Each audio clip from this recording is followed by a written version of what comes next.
আপনাদেরকে fast food স্টাইলের chicken sandwich করে দেখাবো। আমি যেভাবে তৈরি করেছি সেভাবে তৈরি করলে আপনারা একদম হুবহু ফাস্ট ফুডের স্বাদ পাবেন এই স্যান্ডউইচ থেকে। তাহলে চলুন দেখে নিন কীভাবে এই ফাস্ট ফুড স্টাইলের চিকেন স্যান্ডউইচগুলো তৈরি করছি। এই জন্য আমি প্রথমে আপনাদেরকে দেখিয়ে দিচ্ছি ব্রেড। আপনারা যতটা স্যান্ডউইচ করবেন সেই অনুযায়ী ব্রেড নেবেন। আমি আজকে একটু বেশি করে বানাবো, তাই আমি এখানে 8 পিসের মতো ব্রেড নিয়েছি। এখন ব্রেডের চারপাশে ব্রাউন অংশটা কেটে ফেলে দিতে হবে। আমি আজকে হোয়াইট ব্রেড নিয়েছি, তবে আপনারা চাইলে ব্রাউন ব্রেডও ইউজ করতে পারবেন। চারপাশের অংশটা ফেলে দেওয়ার পরে যে এজগুলো থাকবে সেগুলো দিয়ে আপনারা ব্রেড ক্রাম্বস করে নিতে পারেন, এগুলোকে ফেলার দরকার নেই। এই যে আমি পাউরুটিগুলো খুব ভালোভাবে এভাবে কেটে নিয়েছি। সবগুলো থেকে আমি ব্রাউন অংশগুলো ফেলে দিয়েছি। এবারে চিকেনটাকে তৈরি করে নিব।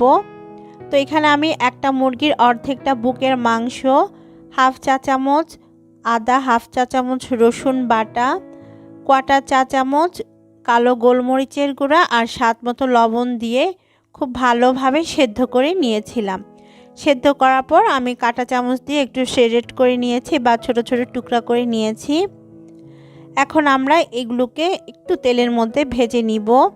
একটা প্যানে আমি দিয়ে দিচ্ছি 1 টেবিল চামচ পরিমাণ রান্নার রেগুলার তেল। তেলটাকে একটু গরম করে নেওয়ার পর এখানে একদম মিহি করে কুচানো পেঁয়াজ আছে 1/3 কাপ পরিমাণ, সেগুলোই দিয়েছি।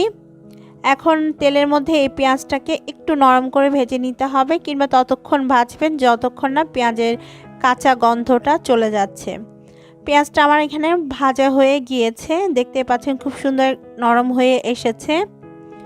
এখন এর মধ্যে আমি সামান্য একটু লবণ দিব, এই যেমন ধরেন 1/4 কাপ চা চামচ পরিমাণ, খুবই সামান্য, এখানে 2 চিমটি পরিমাণ লবণ আছে।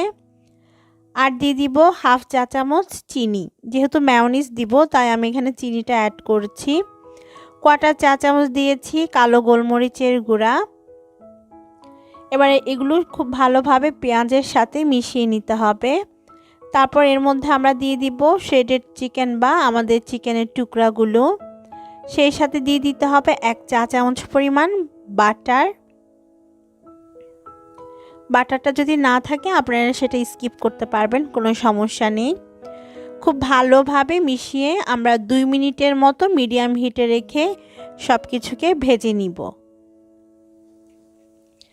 2 মিনিট সব কিছু ভালোভাবে ভেজে নেওয়া হয়ে গিয়েছে। এবার এর মধ্যে আমরা আরও 2টা উপকরণ অ্যাড করব, আর সেটা হচ্ছে মেয়োনিজ আর টমেটো সস। তো আমি দিয়ে দিচ্ছি 1/4 কাপ পরিমাণ মেয়োনিজ, এটা বাইরের কেনা মেয়োনিজ। এবার এর মধ্যে দিয়ে দিতে হবে 1 টেবিল চামচ পরিমাণ টমেটো সস। টমেটো সসটা অপশনাল, আপনারা চাইলে সেটা স্কিপ করতে পারেন, কোনো সমস্যা নেই। খুব ভালোভাবে সব কিছু মিশিয়ে নিতে হবে। এই পর্যায়ে ভালোভাবে মিশিয়ে নেওয়ার পর যখন আমাদের এই চিকেনের মিশ্রণটা এরকম ক্রিমি একটা টেক্সচারে চলে আসবে তখন চুলা থেকে নামিয়ে নিতে হবে। এবার আমরা চলে যাচ্ছি সরাসরি আমাদের চিকেন স্যান্ডউইচগুলো বানানোর জন্য। আমি 2টা ব্রেড স্লাইস নিয়েছি, আর ব্রেডের উপর এখন তৈরি করা চিকেনের ফিলিংটা খুব ভালোভাবে স্প্রেড করে নিচ্ছি। একটু বেশি করে দেওয়ার চেষ্টা করবেন, যদি বাসায় তৈরি করে থাকেন তাহলে খেতে অনেক বেশি মজার হয়।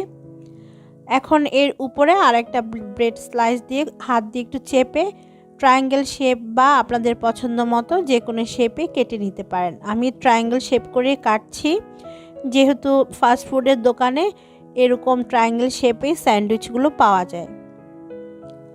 তো দেখতেই পাচ্ছেন অলরেডি 2টা স্যান্ডউইচ হয়ে গিয়েছে।